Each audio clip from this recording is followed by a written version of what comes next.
चलिए अब back to work, पढ़ाई पे फिर से उसी तरीके से स्टार्ट कर देते हैं हम जिस प्रकार से हम लास्ट क्लास में हमने छोड़ा था।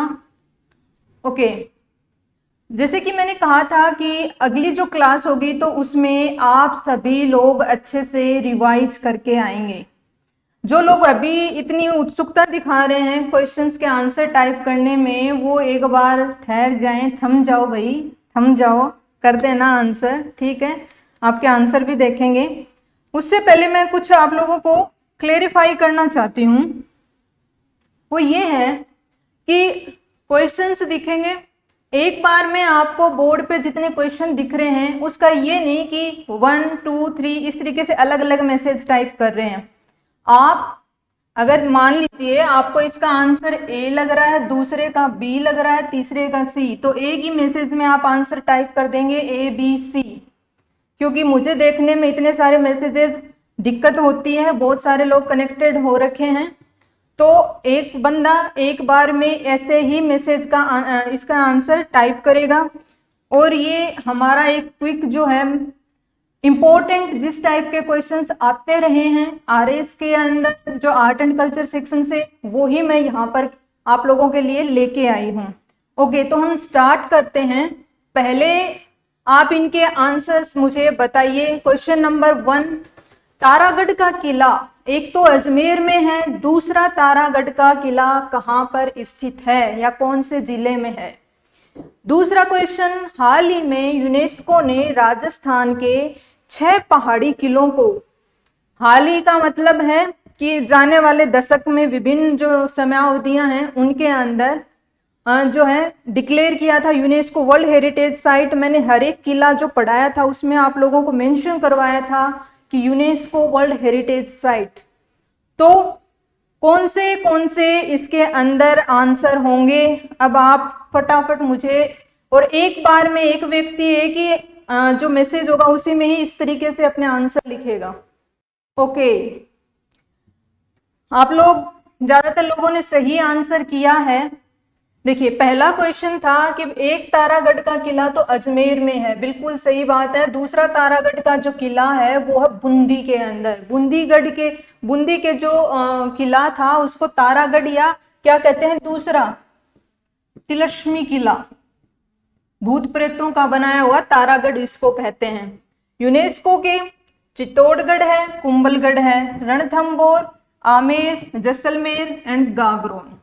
ये 6 जो हमारे जो पहाड़ी किले हैं और जल दुर्ग भी है इसमें गागरोन, ये हमारे यूनेस्को की वर्ल्ड हेरिटेज साइट में आते हैं। तो इन दोनों के आंसर हो जाएंगे A and A. Next question number 3, धानव दुर्ग खालिस्तान के बीच स्थित होता है। आमेर का जगत शिरोमणि मंदिर, इसकी एक खासियत मैंने बताई थी, लिखवाया था। हवा महल का वास्तुकार कौन था? 30 सेकेंड्स, जल्दी आंसर कीजिए। नोट्स नहीं देखने हैं, बिना नोट्स देखे ईमानदारी से टेस्ट दीजिए फटाफट। ओके, देखिए, धानव का मतलब मैंने क्या बताया था, जो चारों ओर से मतलब मिट्टी से घिरा हुआ हो, वो वाला दुर्ग। वंदना जी ने भी आंसर किया है, बलराम मीना जी ने भी आंसर किया है, ठीक है। जो चारों ओर से मिट्टी से और इनसे जो था वो वाला दुर्ग था, तो हमारा इसका आंसर हो जाएगा रेगिस्तान। आमेर का जगत शिरोमणि मंदिर, जिनका निर्माण जो जगत सिंह जो थे, जो कनकावती, रानी कनकावती के पुत्र थे, रानी कनकावती ने करवाया था। आमेर के महल के पीछे की साइड है ये जगत शिरोमणि मंदिर। उसकी मूर्ति हमने याद किया था कि मीराबाई जिस मूर्ति की पूजा करती थी, काले रंग की कृष्ण जी की संगमरमर की जो मूर्ति थी, वो वाली मूर्ति की पूजा होती थी। तो कृष्ण जी की काले रंग की संगमरमर की मूर्ति। हवा महल का वास्तुकार कौन था? तो श्री लालचंद हवा महल के वास्तुकार थे। नेक्स्ट, शीतला माता का मंदिर कहाँ पर है? मुख्य मंदिर कहाँ पे है? दूसरा, किराड़ू का सोमेश्वर मंदिर कौन सी शैली से है? शीतला माता का मंदिर हमने पढ़ा था कि चाकसू के अंदर है। चाकसू में जो है शीतला माता का मंदिर है, वहां पे पूजा की जाती है। शीला माता का आमेर में है। आमेर में किसका है? शीला माता का। और चाकसू में है शीतला माता का। किराड़ू का सोमेश्वर मंदिर, बहुत ही ढंग से हमने इसको पढ़ा था। जो लोग सही आंसर नहीं कर पा रहे हैं उनको रिवीजन की जरूरत है। गुज्जर पट्टी हार शैली का जो भव्य मंदिर था, किराड़ू का सोमेश्वर मंदिर, अंतिम भव्य मंदिर गुज्जर पट्टी हार शैली का, वो है किराड़ू सोमेश्वर। नेक्स्ट हम निम्नलिखित को सुमेलित कीजिए। यहाँ पे 2 3 4 जो हैं आपको पर्यटन स्थल और ये बता रखे हैं। गुड इवनिंग खुशवंत जी। तो आप इनको फटाफट आंसर कीजिए। देखिए कौन सबसे पहले आंसर करता है इसको। ओके, अब हम करके देखते हैं। देखिए अलवर, अलवर में क्या है? पांडुपोल है। अजमेर, अजमेर में हमने पढ़ा था इसको ढंग से, फिर बाद में दोबारा भी क्लेरिफाई किया था। जैन मंदिर है, सोनी जी की नसियां 1000 किलो का इसमें सोना लगा हुआ है होल में, जिसको स्वर्ण होल भी बोलते हैं। स्वर्ण होल जो है वो सोनी जी की नसिया में है। बीकानेर के अंदर है कोलाहित झील, जहां पे सांख्य दर्शन देने वाले हमारे जो मुनि थे उन्होंने तपस्या की थी। और डीग के महल, डीग के महल किसमें है? भरतपुर के अंदर है। तो ए के अंदर हो गया 4, बी में आपका हो गया 3, और सी में हो गया 2, और डी में हो गया फर्स्ट। 4 3 2 1, 4 3 2 1, तो आंसर हो जाएगा इसका सी। इस प्रकार के जो क्वेश्चंस हैं वो इस बार ज्यादा संख्या में आने की संभावना है। क्यों है? देखिए एक ही क्वेश्चन में कितने सारे डायमेंशंस को कवर कर लिया गया है। इतने सारे डायमेंशन, मंदिर, झील, महल और तालाब। देखिए 4 डायमेंशन, आर्ट एंड कल्चर के आपके 4 डायमेंशन एक ही क्वेश्चन में कवर हो रहे हैं। तो इस प्रकार के क्वेश्चंस अब की बार जो है मुझे ऐसा लगता है कि ज्यादा आएंगे। और वैसे हमें भी ऐसे ही क्वेश्चंस की प्रैक्टिस ज्यादा करनी चाहिए। इससे क्या होता है कि एक साथ आपके मल्टीपल टॉपिक्स का क्या होता है? रिवीजन होता है। ये ज्यादा सही आपके लिए रहता है। इसी टाइप का नेक्स्ट क्वेश्चन है, सुमेलित कीजिए। द्वारकाधीश श्रीनाथ जी, मथुराधीश और गोविंद देव जी। अब इसमें एक जो है ट्रिक भी है, एक चीज भी है जो जिन लोगों को मैं ये बताना चाहूंगी इस क्वेश्चन से कि बहुत बार क्या होता है कि हमें एक बड़े क्वेश्चन के अंदर, एक बड़े क्वेश्चन में हमें एक ही चीज आ रही होती है, बाकी नहीं आ रहा होता है। लेकिन हम उसके सहारे भी, जैसे कि मैंने एक स्टार्टिंग में एक वीडियो बनाया था कि कॉमन सेंस, जिस प्रकार से हम कॉमन सेंस का यूटिलाइजेशन करते हैं उससे हम क्वेश्चंस कर सकते हैं। ओके, तो इसको करके देखते हैं। देखिए सबसे पहली चीज, एक चीज हमने बहुत ही बार बार याद की है कि श्रीनाथ जी का मंदिर जो है नाथ द्वारा में है। नाथ, देखिए ये कॉमन सेंस कहता है कि कोई इतना बड़ा धार्मिक स्थल होता है ना, इतना बड़ा धार्मिक स्थल होता है तो ज्यादातर उस जगह का नाम उसी के नाम पे होता है। हमें नहीं पता, मान लीजिए आप नहीं पढ़ के गए हो, आपने रिवाइज नहीं किया, आप कंफ्यूज हो रखे हो, तो कॉमन सेंस क्या कहता है कि Srinath ji is much more similar to Nathdwara. तो एक चीज मैंने पकड़ ली कि श्रीनाथ जी को नाथ द्वारा में मेरे को करना है, 50-50 का मेरे को चांस लेना है इस क्वेश्चन में, एग्जाम में अटेम्प्ट करना है। तो श्रीनाथ जी में नाथ द्वारा यानी कि बी के अंदर सेकंड।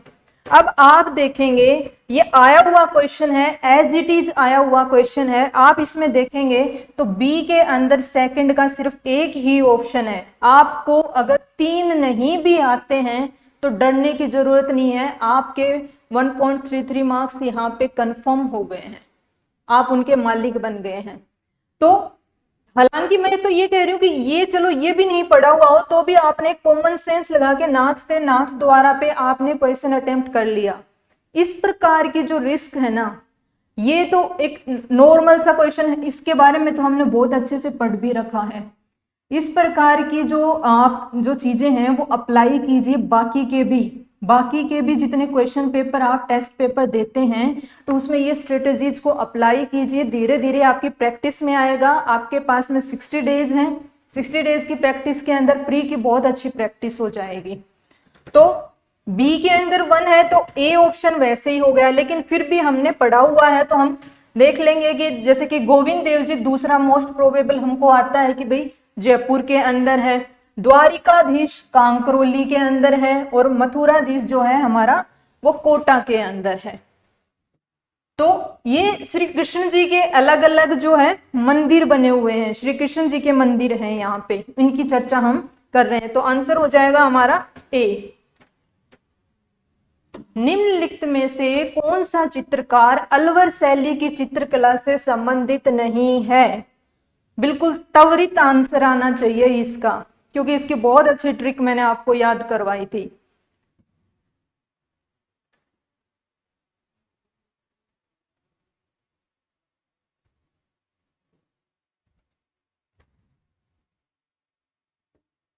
ओके, अभी तक किसी का रिप्लाई नहीं आया है इतने छोटे से क्वेश्चन पे।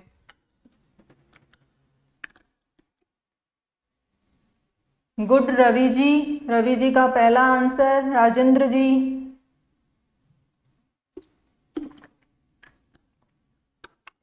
खुशवंत जी, वंदना जी, दीपक जी, अब सभी के आंसर आ रहे हैं फटाफट। अच्छा सही है, आंसर सही है। क्या ट्रिक याद की थी हमने अलवर शैली की? हमने इसकी ट्रिक याद की थी। जमुना दास ने अपनी छोटी साली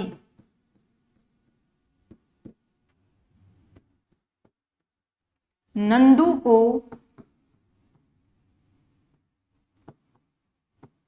बक्से में बंद कर दिया। देखिए ये 2018 का क्वेश्चन है, कितना आसान हो गया आप लोगों के लिए अगर इस प्रकार से आप ट्रिक्स को याद करके करेंगे। जमुना दास अलवर में आ रहा है क्या? आ रहा है। अपनी छोटी साली, छोटे लाल किया था हमने, सालिग्राम किया था हमने, और नंद राम किया था और बख्शा राम किया था। नंद राम आ गया, बख्शा राम आ गया, क्या नानक राम आया है? इसमें नहीं आया और नहीं का ही पूछ रखा है, तो हमारा आंसर हो जाएगा इसमें सी। इस प्रकार से जो हमने एक ही जगह पे विभिन्न जो चित्रकला शैलियों के चित्रकार हैं जिनको हमने ट्रिक्स बना बना करके याद किया है वो यहाँ पे अप्लाई होंगी। आपके इस प्रकार के क्वेश्चन आएंगे कि इस चित्रकला शैली में से कौन से संबंधित हैं या नहीं है। दोनों टाइप के क्वेश्चन आ सकते हैं। है में होता तो 3 कोई और दिए होते, एक इनमें से दिया होता, और नहीं है तो 3 हमारी ट्रिक में से मिल गए और एक हमें अलग से देखने को मिल रहा है। तो यही होगा इसमें, इसी प्रकार के क्वेश्चंस पूछे जाएंगे चित्रकला शैलियों में से। या दूसरे क्वेश्चन पूछे जा सकते हैं आपसे कि कौन सी चित्रकला शैली कहाँ से संबंधित है, या फिर मैं एक आपको शुरुआत से लिखवाती आ रही हूँ यूनिक वाली। कोई भी चीज हो किसी के अंदर यूनिक होगी तो उस पे क्वेश्चन बनेगा। ये हमारी कैटेगरीज होती हैं क्वेश्चंस बनने की। सुमेलित कीजिए। पेचवर्क, फड़ चित्रण, रंगकड़ा, बंदेज मंडी को भीलवाड़ा, शेखावाटी, जोधपुर, डूंगरपुर कौन सा कहां से संबंधित है?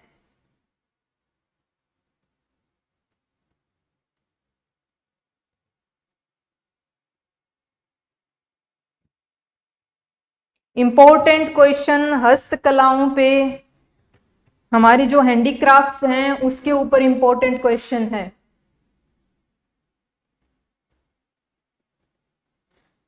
चलिए देखते हैं हम। पेचवर्क मैंने क्या बताया था? पेचवर्क मैंने बताया था कि कपड़े के ऊपर अलग अलग रंग के कपड़े किसी निश्चित पैटर्न के अंदर अगर आपस में कनेक्ट करके फिर एक कुछ उसमें पहनावे का बनाया जाए तो वो कहलाता है पेच वर्क। और इसी में ही और भी ज्यादा रंग और भी छोटे और एकदम मतलब कोई भी निश्चित पैटर्न नहीं हो, वो कहलाता है चट्टापट्टी। तो पेच वर्क और चट्टापट्टी ये दोनों ही कहां से थे संबंधित? ये थे शेखावाटी से। ठीक है, फड़ चित्रण बहुत ही फेमस। भीलवाड़ा, भीलवाड़ा के अंदर भी आपको तो याद होना चाहिए इवन शाहपुरा। ठीक है। थर्ड, रमकड़ा, गलियाकोट, डूंगरपुर। रमकड़ा घिया पत्थर यानी कि सोप स्टोन से बनने वाले खिलौने। डूंगरपुर के अंदर कौन सा? गलियाकोट। बंदेज मंडी, जोधपुर। मैंने क्या याद करवाया था आप लोगों को कि बंदेज के सबसे ज्यादा जो पैटर्न होते हैं, बंदेज के जो है वो जयपुर में भी होता है, लेकिन बंदेज मंडी जो पर्टिकुलर शब्द है, बंदेज मंडी, ये जोधपुर के लिए इस्तेमाल किया जाता है। और पचरंगा साफा और ये सब हमने उस क्लास में पढ़ा था। तो बंदेज मंडी हो गया हमारा जोधपुर। तो ए में हो गया सेकंड, बी में हो गया आपका फर्स्ट, सी में फोर्थ एंड डी में third. Second, first, fourth, third. Second, first, fourth, third, इसका आंसर हो जाएगा बी। जिन लोगों ने आंसर किया था सही, कॉन्ग्रेचुलेशंस टू देम। वो पढ़ रहे हैं, रिवाइज कर रहे हैं अच्छे से। ओके, नेक्स्ट हम जब टॉपिक पे चलने, क्वेश्चन है उसमें मैंने आपको आंसर का क्या है ऑप्शन भी नहीं दिया है जानबूझ के। वागड़ का खजुराहो किसे कहते हैं? क्योंकि ऑप्शन देख के तो शायद आपको याद आ जाएगा, लेकिन मैंने रिवीजन के लिए बोला था, तो आप लोगों को बिना ऑप्शन देख के फटाफट इसका आंसर करना है। पहले आप इसका आंसर कर दीजिए 12 नंबर क्वेश्चन का।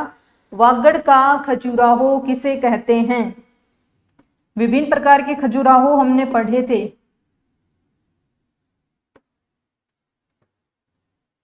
वागड़ का खजुराहो किसे कहते हैं?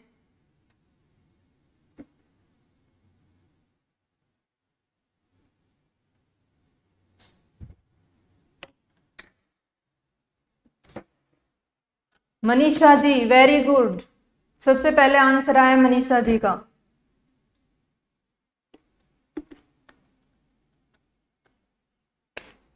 ओके, वागड़ का खजुराहो कहते हैं अर्थुना मंदिर।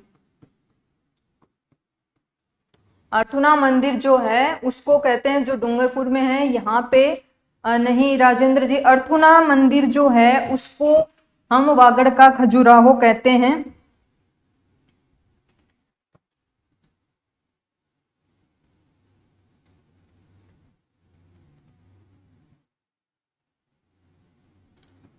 कहाँ पे है ये अर्थुना मंदिर? अर्थुना मंदिर वागड़। सबसे पहले बात तो वागड़ की कर लेते हैं। आप लोगों को याद होगा वागड़ मैंने क्या बताया था? डूंगरपुर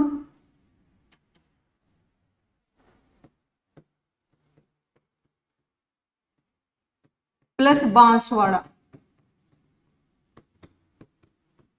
डूंगरपुर प्लस बांसवाड़ा को कहा जाता है वागड़। और वागड़ के अंदर वागड़ का जो खजुराहो है वो कहा जाता है अर्थुना मंदिर को। कहां पे है ये अर्थुना मंदिर? बांसवाड़ा में। बांसवाड़ा के अंदर है अर्थुना मंदिर। इसको वागड़ का खजुराहो कहते हैं। खजुराहो क्यों कहते हैं? इरोटिक जो स्कल्पचर आर्ट थी वो मंदिर में लगी हुई है, उसको कहते हैं। चलिए अब आप लोग 30 नंबर क्वेश्चन का आंसर कीजिए कि कौन सा सुमेलित नहीं है। नहीं है बताना है, इनमें से कौन सा सुमेलित नहीं है। ये हमने एक जगह पे अलग से भी लिस्ट बना करके पढ़ी थी।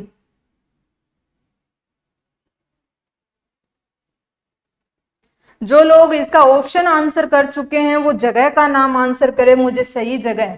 मैं देखना चाहूंगी उनको याद है क्या। कुछ लोगों ने ऑप्शन आंसर कर दिया है 13 का, वो जगह का नाम लिखें। देखिए, नाचना गणेश अलवर में ही है। हैराम गणपति बीकानेर के जूनागढ़ में है। जो सिंह पे सवार हैं खड़े गणेश जी जो हैं कोटा के अंदर है। चंबल नदी जिस तरीके से ये कट के आती है, यहाँ पे जो है वो खड़े गणेश जी का मंदिर है। बाजना गणेश जी जो हैं, बाजना गणेश जी वो जालोर में नहीं है, वो हैं सिरोही के अंदर। बाजना गणेश जी का जो मंदिर है वो है सिरोही के अंदर। ओके, काफी मुझे अच्छा लग रहा है आप लोगों के फटाफट जो आंसर आ रहे हैं। रवि जी, नरेंद्र जी, वंदना जी बिल्कुल सही आंसर कर रहे हैं। क्वेश्चन नंबर 14, पच्चीकारी हस्तकला का संबंध किससे है? सूरत खाना कौन सी चित्रकला शैली की चित्रशाला है? कौन सी चित्रकला शैली में चित्र के साथ नाम व तिथि अंकित होते थे?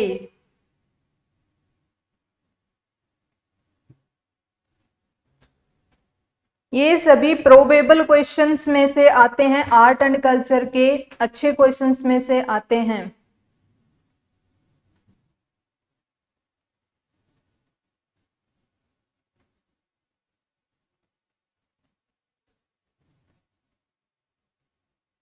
क्वेश्चन का आंसर करने का तरीका बताया था मैंने, इसका जो आंसर आप वो लिख दीजिए, सेकंड थर्ड एक ही जो है आपका जो रिप्लाई है उसी में आप डाल दीजिए।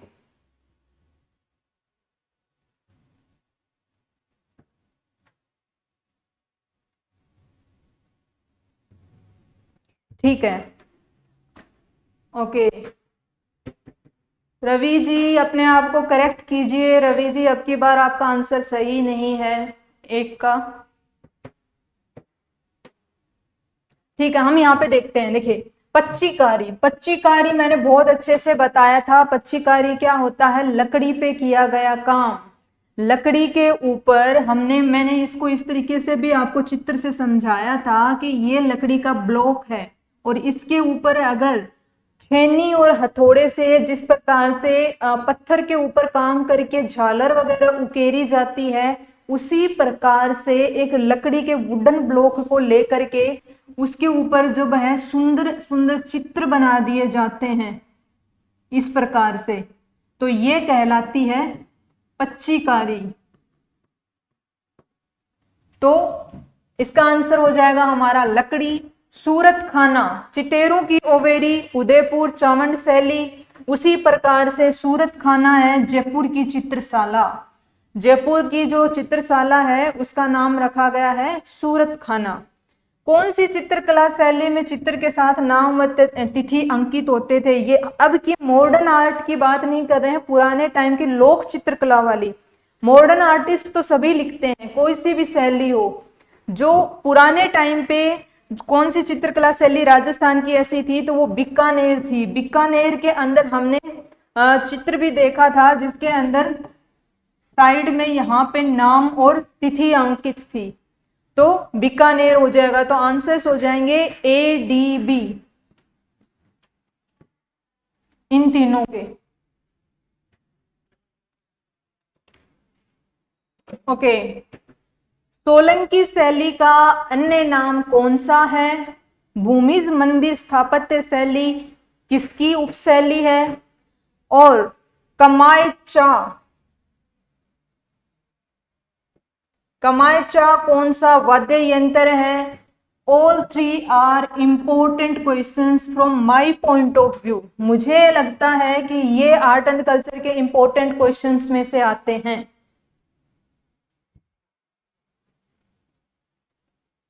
अगर आप इनको सही कर रहे हो तो आपकी तैयारी सही दिशा में जा रही है, क्योंकि ये बिल्कुल कोर साइड है। कहते हैं ना, बिल्कुल आर्ट एंड कल्चर का कोर है, बेसिक्स है ये। इसमें इससे ज्यादा इन शैलियों से भी और इससे ज्यादा टफ क्वेश्चंस निकल के नहीं आएंगे। और ये हमने बहुत अच्छे से पढ़ी है, प्रत्येक शैली का डिस्क्रिप्शन पढ़ा है, प्रत्येक शैली किससे बन के आई, इवोल्यूशन कैसे हुआ, टाइमलाइन क्या है, वो भी हमने पढ़ी है। चलिए आंसर कीजिए इसको। ओके, खुशवंत जी, वंदना जी, दीपक जी, गीता जी, रवि जी। रवि जी ने फिर से एक क्वेश्चन को गलत कर दिया है। रवि जी दो क्वेश्चन का सही आंसर करते हैं, एक गलत कर देते हैं। ठीक है, हम इसको देखते हैं। देखिए, सोलंकी शैली, सोलंकी शैली दो शैलियों का मिश्रण थी, कौन कौन सी? महागुज्जर और महामारू, और इन दोनों में से निकाल के लाए थे हम मारू गुज्जर। तो सोलंकी शैली किसकी थी? A+B=C बनाया था हमने, यहां से और यहां से दोनों को लेकर के ये बनाया था, तो इसका आंसर हो जाएगा मारू गुज्जर शैली।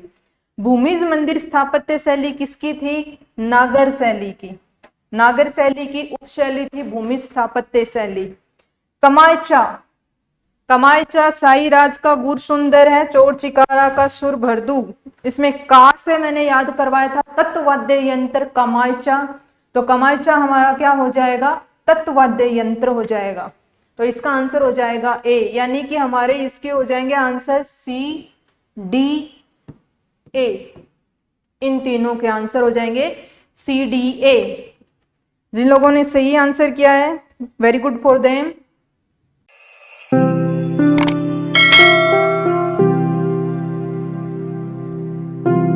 अधिक जानकारी के लिए संपर्क करें पतंजलि, रिद्धि सिद्धि चौराहा के पास, गोपालपुरा बाईपास, जयपुर। कॉल करें 72406 72406।